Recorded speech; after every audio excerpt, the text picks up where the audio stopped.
Emmanuel Macron, quelle est votre réaction à son discours? Toujours les mêmes discours. Combien d'attentats il faudra pour que notre pays se donne les moyens d'éradiquer ces terroristes, ces islamistes?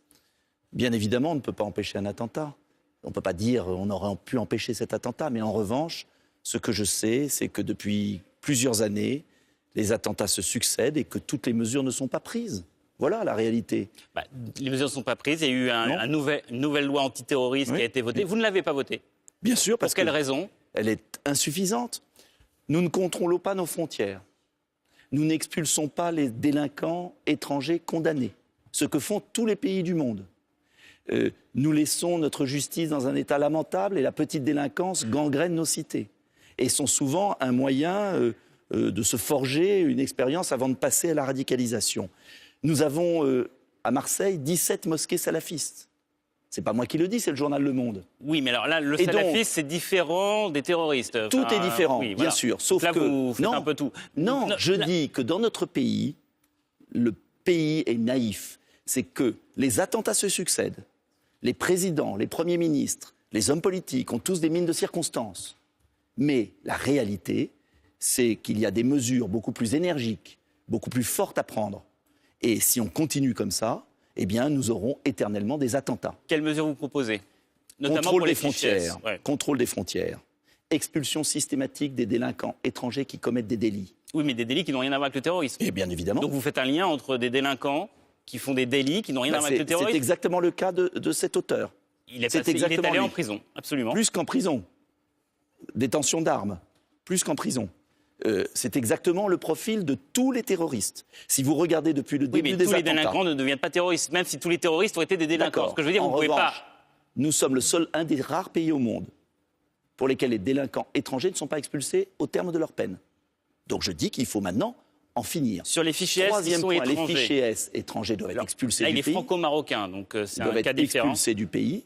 J'ajoute enfin qu'il faut fermer les lieux de haine qui prêchent des discours d'exclusion, car il y a toute une jeunesse qui est en danger.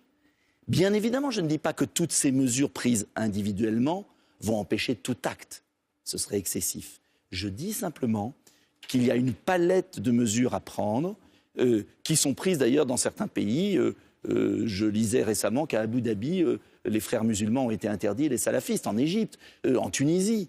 Donc il y a bien un moment où il va falloir, dans notre pays, employer de vrais moyens pour réduire la menace terroriste. Il y aura toujours une menace, mais la réduire. Et j'invite vraiment le gouvernement, j'avais publié 25 mesures, après l'attentat tragique de Charlie Hebdo, eh bien, ces 25 mesures, elles sont malheureusement d'actualité plusieurs années après.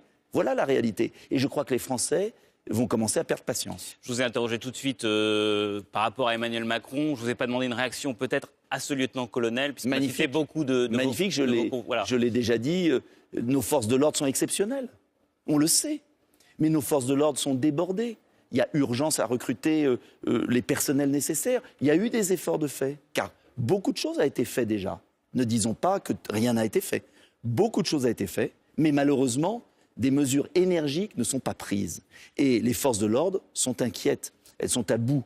Et vous savez que l'opération Sentinelle, que je connais bien, est très consommatrice d'effectifs, et que j'avais proposé à l'époque que l'opération Sentinelle soit relevée par le recrutement de personnel spécialisé. En un mot, il y a 15 000, d'après le ministre de l'Intérieur, 15 000 radicalisés. 15 000.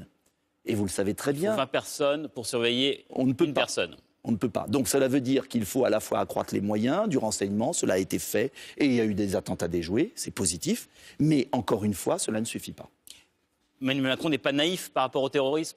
C'est ce que dit Marine Le Pen aujourd'hui. Écoutez, en tout cas, il est impuissant et il ne s'est pas donné les moyens de tout faire.